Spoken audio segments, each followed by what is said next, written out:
Hi friends, welcome to Indhu's kitchen. இன்றைக்கி நம்மளோட கிச்சனில் ரொம்ப சிம்பிளான ரொம்பவே டேஸ்டான இட்லி தோசையோடு தொட்டு சாப்பிட்ற மாதிரி ஒரு அருமையான மதுரை தண்ணி சட்னி எப்படி செய்கிறதுன்னு பார்க்கலாம். இந்த சட்னி செய்கிறதுக்கு ஃபர்ஸ்ட் ஒரு பேனில் 1 டேபிள் ஸ்பூன் அளவு எண்ணெய் சேர்த்து சூடுபடுத்திக்கலாம். எண்ணெய் சூடானதுக்கப்புறமா இதில் 7 பச்சை மிளகாயை 2 கட் பண்ணிவிட்டு சேர்த்துக்கிறேன். இந்த சட்னிக்கு காரம் கொஞ்சம் அதிகமாக இருந்தால் தான் ரொம்ப நல்லாயிருக்கும். உங்களோட காரத்துக்கு ஏற்ற மாதிரி மிளகாயோட அளவை எடுத்துக்கோங்க. இப்போ இந்த மிளகாயை 2லேருந்து 3 நிமிஷத்துக்கு நல்லா வதக்கிக்கலாம். பச்சை மிளகாயை வதக்கினதுக்கப்புறமா ஒரு பெரிய வெங்காயத்தை ரஃப்பாக கட் பண்ணிவிட்டு சேர்த்துக்கோங்க. இந்த வெங்காயத்தை ஒரு 3 நிமிஷத்துக்கு நல்லா வதக்கி விட்டுக்கலாம்.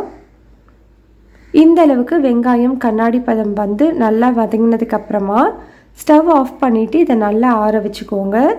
ஆறினதுக்கப்புறமா இதை ஒரு மிக்ஸி ஜாரில் சேர்த்துக்கலாம்.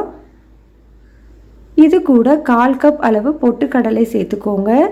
இப்போ இந்த சட்னிக்கு தேவையான அளவு உப்பு, 1 டீஸ்பூன் அளவு கல்லுப்பு சேர்த்துட்டு கொஞ்சமாக தண்ணி ஊற்றி நல்லா ஸ்மூத்தான சட்னியாக அரைச்சி எடுத்துக்கலாம். அரைச்சி வச்சுருக்கிற சட்னியை வேறு ஒரு பாத்திரத்துக்கு மாற்றிக்கலாம். இது கூட ஒரு 1/2 கப் அளவு தண்ணி சேர்த்து நல்லா மிக்ஸ் பண்ணி எடுத்திருக்கேன். சட்னியோட கன்சிஸ்டன்சி உங்களுக்கு இந்த மாதிரி இருந்தால் ரொம்ப நல்லாயிருக்கும். இப்போ இந்த சட்னியை நம்ம தாளிச்சிக்கலாம். அதுக்கு ஒரு கடாயில் 1 டேபிள் ஸ்பூன் அளவு எண்ணெய் சூடுபடுத்திக்கலாம். எண்ணெய் சூடானதுக்கப்புறமா 1/2 டீஸ்பூன் கடுகு, 1 வரமிளகாயை 2-3 கட் பண்ணிவிட்டு சேர்த்துக்கலாம். கடுகு நல்லா பொரிஞ்சதுக்கப்புறமா கொஞ்சமாக கருவேப்பிலை சேர்த்து தாளிச்சிட்டு ஒரு பாதி பெரிய வெங்காயத்தை நல்லா பொடியாக கட் பண்ணிவிட்டு சேர்த்துக்கலாம்.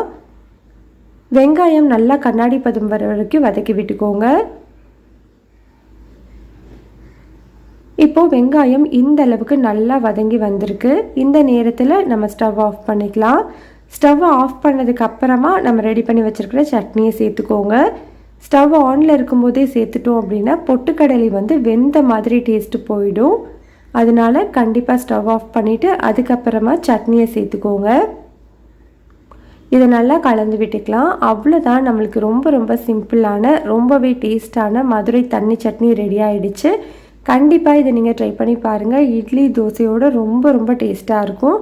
ரெசிபி உங்களுக்கு பிடிச்சிருந்ததுன்னா லைக் பண்ணுங்கள், ஷேர் பண்ணுங்கள், கமெண்ட் பண்ணுங்கள். மறக்காமல் இந்துஸ் கிச்சனை சப்ஸ்கிரைப் பண்ணிக்கோங்க.